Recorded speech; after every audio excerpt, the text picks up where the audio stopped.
नाज़रीन आदाब। आवाज़नामा के प्रोग्राम अखबारों की दुनिया में मैं हारून रशीद आपका खैर मक़दम करता हूँ। आज के प्रोग्राम में पेश खिदमत है रोज़नामा आग में शाये प्रोफेसर अनीस अशफाक के मज़मून। हम देखेंगे फैज़ का तराना, क्या हकीकत क्या फसाना की तलखीस।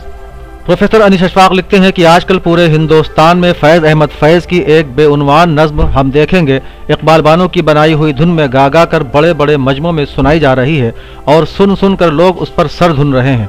लेकिन फैज़ की इस नज़्म को सुनाए जाने के दौरान इसके बाद लफ्ज़ों के मानी पर एक तनाज़ा भी पैदा हो गया है और इसी तनाज़े की वजह से टीवी चैनलों और अखबारों में इस नज़्म पर ज़ोरदार बहस शुरू हो गई है और उसकी हिमायत और मुखालिफत में बोलने वाले अपने अपने तौर पर इसके मानी बयान कर रहे हैं। लेकिन उनमें से किसी को ठीक नहीं मालूम कि यह नज़्म कब कही गई, किस बड़े वाक़े से मुतासिर होकर कही गई, इसका असल उन्वान क्या है और पूरी नज़्म के वाकई मानी क्या है। आप लिखते हैं कि हमारी उर्दू शायरी में शुरू ही से लफ्ज़ों को उनके असल मानी के बजाय मजाजी या मुरादी मानी में इस्तेमाल किया गया है। मजाजी या मुरादी वो मानी होते हैं जो उस लफ्ज़ के पर्दे में शायर बयान करना चाहता है।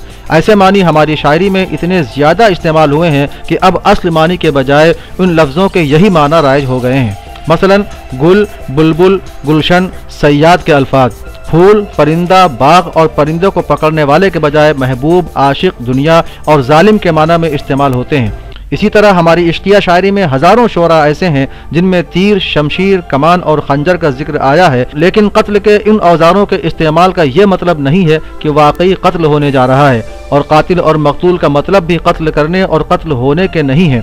गुल और बुलबुल की तरह उन्हें भी हम आशिक और माशूक के मानी में इस्तेमाल करते हैं। मिसाल के तौर पर अजीज़ लखनवी का ये शेर लीजिए। बारगाहे हुस्न में पहुँचा तो क्या देखा अजीज़, एक नज़र थी कार फरमा और कत्ले आम था। यहाँ कत्ले आम से मुराद वो कत्ल नहीं है जिसमें इंसानों की जान चली जाए, बल्कि उस कत्ले आम का मतलब है महबूब का हुस्न देखकर उस पर हर एक का फरेफ्ता हो जाना। आप लिखते हैं कि तो जो लोग उर्दू शायरी में इस्तेमाल होने वाले लफ्ज़ों के मजाजी या दोहरे माने नहीं समझते, वो इन लफ्ज़ों के गलत मानी निकाल लेते हैं और इन्हीं गलत मानी की वजह से अक्सर तनाज़ा पैदा होता है। प्रोफेसर अनीस अशफाक साहब अपने मजमून में लिखते हैं कि फैज़ के कुल्लियात नुस्खा हाय वफ़ा में उनकी ये नज़्म मौजूद नहीं है। यह नज़्म बकौल अशफाक हुसैन चूँकि फैज़ के 7वें शेरी मजमूए मेरे दिल मेरे मुसाफिर में पहले छप चुकी थी और इकबाल बानो ने इसे अपनी सुरीली आवाज़ में गाकर हर एक की ज़बान पर चढ़ा दिया था, इसलिए लोग इस नज़्म को उसका असल उन्वान जाने बगैर हम देखेंगे की शक्ल में गाते रहे और उसे हर तरफ फैलाते रहे। वयबका वजहु रब्बिक, ये नज़्म हम देखेंगे का असल उन्वान है और इस अरबी फ़िक्रे के मानी है बस नाम रहेगा अल्लाह का। और फैज़ की इस नज़्म का ये 70वां मिसरा है। ये बात बार बार कही जा रही है कि फैज़ ने यह नज़्म ज़ियाउल हक़ की हुकूमत के ख़िलाफ़ कही थी, ये सही नहीं है। असलन फैज़ ने यह नज़्म इनक़लाब ईरान के खैर मक़दम के तौर पर जनवरी 1979 में अमरीका में अपने क़याम के दौरान कही थी और उसमें अमरीकी साम्राज्य की ग़ुलाम ईरान की दूसरी बादशाहत के ज़वाल का इस्तक़बाल किया गया था। अब जब हम इस नज़्म को इनक़लाब ईरान के पस मंज़र में देखते हैं तो उसकी अलामतों और उसकी इमेजरी का समझना बहुत आसान हो जाता है, इसलिए कि उसमें ताज, तख्त, मसनद, हकम और महकूम वगैरह सब शाही अलामतें इस्तेमाल की गई हैं। तो आइए अब इस नज़्म को इनक़लाब ईरान के पस मंज़र में समझने की कोशिश करते हैं। हमने इस छोटी सी नज़्म का असल मतलब समझने के लिए इस नज़्म को 4 हिस्सों में तकसीम किया है। पहला हिस्सा, हम देखेंगे, लाजिम है कि हम भी देखेंगे वो दिन के जिसका वादा है जो लौहे अज़ल पर लिखा है। इन चारों मिसरों में उस दिन के देखने का इंतज़ार किया जा रहा है जो लौहे अज़ल पर लिखा है और जो एक दिन ज़रूर सामने आएगा। पहले लौहे अज़ल को समझ लीजिए। ये वो पत्थर है जिस पर उन सारी चीज़ों को लिख दिया गया है जो क़यामत तक सामने आने वाली हैं और जिस दिन का वादा किया गया है वो निजात का दिन है। नज़्म के पस मंज़र में यह दिन ईरानी शहंशाह के जुल्मों से निजात का दिन है। जो शख्स इनक़लाब ईरान की तारीख़ से ज़रा सी भी वाक़फ़ियत रखता है उसे मालूम है कि रज़ा शाह ने अपनी हुकूमत के ख़िलाफ़ आवाज़ बुलंद करने वालों पर रोंगटे खड़े कर देने वाले मज़ालिम किए थे। اس کی خفیہ ایجنسی ساواک نے اسٹالن کے جاسوسوں کی طرح شاہ سے نفرت کرنے والوں کو ڈھونڈ ڈھونڈ کر اذیت خانوں میں ڈال دیا تھا اور وہی اذیتیں دے کر انہیں مار ڈالا تھا۔ تو اس حصے کے تیسرے مصرے میں جس دن کا ذکر آیا ہے وہ انہی اذیتوں سے نجات کا دن ہے۔ دوسرا حصہ، جب ظلم و ستم کے کوہ گراں روئی کی طرح اڑ جائیں گے ہم محکوموں کے پاؤں تلے، یہ دھرتی دھڑ دھڑ دھڑکے گی اور اہل حکم کے سر اوپر جب بجلی کڑکڑ کڑکے گی۔ پروفیسر انیس اشفاق لکھتے ہیں کہ یہاں تیسرے مصرے میں محکوموں سے مراد ایرانی عوام ہیں اور پانچویں مصرے میں اہل حکم سے مراد ایرانی شہنشاہیت ہے۔ تو اب وہ دن آنے ہی والا ہے جب ہم یعنی ایرانی عوام پر توڑے جانے والے ظلموں کے پہاڑ روئی کی طرح اڑ جائیں گے اور بادشاہ وقت ہمارے قدموں کی دھمک سے لرز اٹھے گا اور ایرانی بادشاہ کے سر پر ہمارے غم و غصے کی بجلی اس طرح کڑکے گی کہ وہ جل کر خاک ہو جائے گی۔ اس حصے کے پہلے اور دوسرے مصرے یعنی جب ظلم و ستم کے کوہ گراں روئی کی طرح اڑ جائیں گے میں قرآن مجید کی اس بات کی طرف اشارہ کیا گیا ہے جس میں کہا گیا ہے کہ جب قیامت آئے گی تو سارے پہاڑ روئی کی طرح اڑ جائیں گے۔ نظم کا تیسرا حصہ، جب عرض خدا کے کعبے سے سب بت اٹھوائے جائیں گے ہم اہل صفا مردود حرم مسند پر بٹھائے جائیں گے، سب تاج اچھالے جائیں گے، سب تخت گرائے جائیں گے۔ فیض کی نظم کے اس حصے میں لفظ بت کی وجہ سے سب سے زیادہ تنازع پیدا ہوا ہے۔ اس حصے میں کہی ہوئی باتوں کو سمجھنے کے لیے ہمیں اسلامی تاریخ کی طرف جانا ہوگا اور بتانا ہوگا کہ اس حصے میں استعمال ہونے والے الفاظ کعبہ، بت، اہل صفا اور مردود حرم کے واقعی مطلب کیا ہے۔ ہر مسلمان کو معلوم ہے کہ کعبے کی تعمیر حضرت ابراہیم علیہ السلام نے کی تھی اور کعبے کو بناتے وقت وہاں کوئی بت نہیں تھا، اسے صرف اللہ کے پاک گھر کے طور پر بنایا گیا تھا۔ فیض جن بتوں کے اٹھوائے جانے کی بات کہہ رہے ہیں انہیں حضرت ابراہیم کے بنائے ہوئے کعبے میں بعد میں لا کر رکھا گیا تھا۔ یہاں یہ بھی بتا دینا ضروری ہے کہ کعبے میں ان بتوں کے رکھنے والے سراپا جہل تھے اور ان کا علم و آگہی سے کوئی تعلق نہیں تھا۔ تو جن بتوں پر انگلی اٹھائی جا رہی ہے ان کا تعلق ہندو دیومالا یا ہندو مذہب کے بجائے اصلاً اسلامی تاریخ سے ہے۔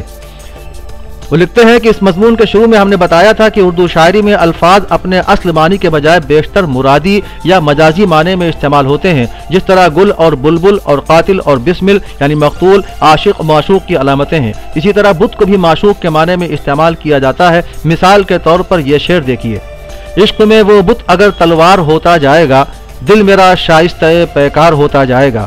اس شعر کا مطلب یہ ہے کہ میرا محبوب مجھ پر جتنا ظلم کرے گا میں اس کا جواب اتنی ہی محبت سے دوں گا۔ خسرو سے لے کر غالب اور غالب سے لے کر آج تک کے شاعروں کے کلام میں ایسے 20 شعر مل جائیں گے جن میں بت کا لفظ محبوب کے لیے استعمال کیا گیا ہے۔ یہ تو ہوئی لفظ بت کے مجازی معنی کی بات۔ اب زیر بحث نظم میں فیض والے بت کی طرف واپس چلتے ہیں۔ یہاں بت سے مراد وہ ظالم اور جابر حکمراں یعنی ایرانی شہنشاہیت ہے جو پتھر کی طرح وہاں جمع بیٹھا ہے جہاں اسے نہیں بیٹھنا چاہیے، اس لیے وہاں سے اس کا ہٹایا جانا اسی طرح ضروری ہے جس طرح مقدس کعبے میں زبردستی لائے ہوئے بتوں کو ہٹایا گیا تھا۔ علامتی معنی میں یہاں شاہ کے تخت سے اتارنے کی بات کہی جا رہی ہے اور اسی کے ساتھ اس تخت کی مسند پر اہل صفا اور مردود حرم لوگوں کے بٹھائے جانے کی بات بھی کہی جا رہی ہے۔ اب اہل صفا اور مردود حرم کا مطلب بھی سمجھ لیجئے۔ اہل صفا سے مراد وہ لوگ ہیں جو انصاف پسند ہیں اور سب کے لیے برابر کے حقوق پر یقین رکھتے ہیں، اور مردود حرم وہ ہیں جنہیں حرم یعنی پاک جگہ سے باہر کر دیا گیا ہے۔ اس وضاحت کے بعد اس حصے کے شروع کے 4 مصروں کا مطلب یہ ہوا کہ وہ دن جلدی ہی آیا چاہتا ہے جب ظالم، ناپاک، جابر اور غاصب لوگوں کی حکومت ختم ہوگی اور پاک، باطن اور حق پسند لوگوں کا نظام قائم ہوگا اور شہنشاہیت کی ساری نشانیاں مٹا دی جائیں گی، یعنی تاج اچھال دیے جائیں گے اور تخت گرا دیے جائیں گے۔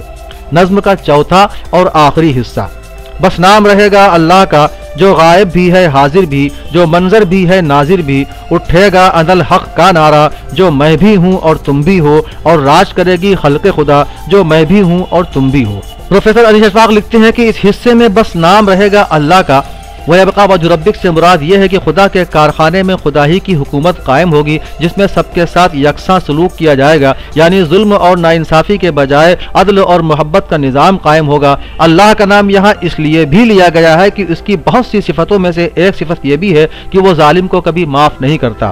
بعض लोगों को इस हिस्से में अल्लाह के लफ्ज़ पर एतराज़ है। उसका एक जवाब यह है कि फैज़ जिस ज़बान में नज़्म कह रहे हैं उसमें दुनिया के बनाने वाले को अल्लाह ही कहा जाता है। दूसरे ये कि अल्लाह ईश्वर एको नाम है, ईश्वर भी अल्लाह की तरह निर्गुण है और दुनिया का बनाने वाला है। ये अल्लाह ईश्वर गायब भी है, हाजिर भी, मंजर भी है, नाजिर भी, यानी वो हमारे सामने भी है और हमारी आंखों से ओझल भी है। यहाँ मंजर और नाजिर को भी समझने की ज़रूरत है। नाजिर का मतलब है देखने वाला और मंजर वो जिसे देखा जाए। फैज़ ने इन लफ्ज़ों को महज खानापुरी के लिए इस्तेमाल नहीं किया, बल्कि नज़्म में उसका मतलब ये है कि जो खुद ही मंजर हो और खुद ही नाजिर हो, उससे कुछ भी छिपा नहीं है। तसव्वुफ़ की वजूदी और शहूदी इस्तिलाहों में बात की जाए तो सब वही हमा-उस्त है और सब उसी का यानी हमा-अज़-उस्त है।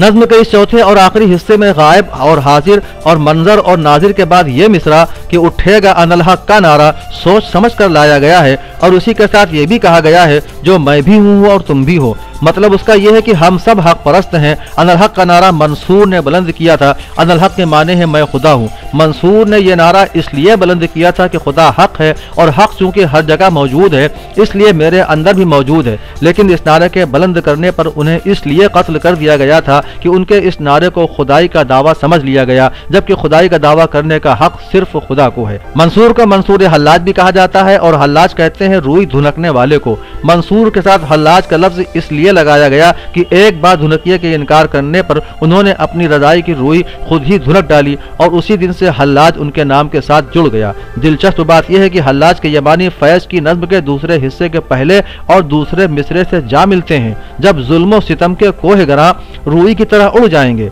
आखिर में यह भी समझ लीजिए कि खुदा के मखलूक का राज खुदा ही की हुकूमत में मुमकिन है। खुदाई निज़ाम अदल और मसावात का निज़ाम है। फैज़ इनकलाब ईरान के पर्दे में इसी निज़ाम को कायम होता हुआ देख रहे हैं, इसीलिए वो इस इनकलाब का खैर मकदम कर रहे हैं। फैज़ की यह मशहूर नज़्म अगरचे इनकलाब ईरान के पस मंज़र में कही गई है, लेकिन अपने इशाराती मानी के लिहाज से यह नज़्म सिर्फ इनकलाब ईरान तक महदूद नहीं रही। बड़ी शायरी की एक पहचान यह भी है कि वह हर दौर में बामाना रहती है। तो अब जहाँ जहाँ जुल्म अपना सर उठाएगा वहाँ वहाँ ये नज़्म एहतिजाज और मुज़ाहिमत की अलामत बनकर सामने आती रहेगी।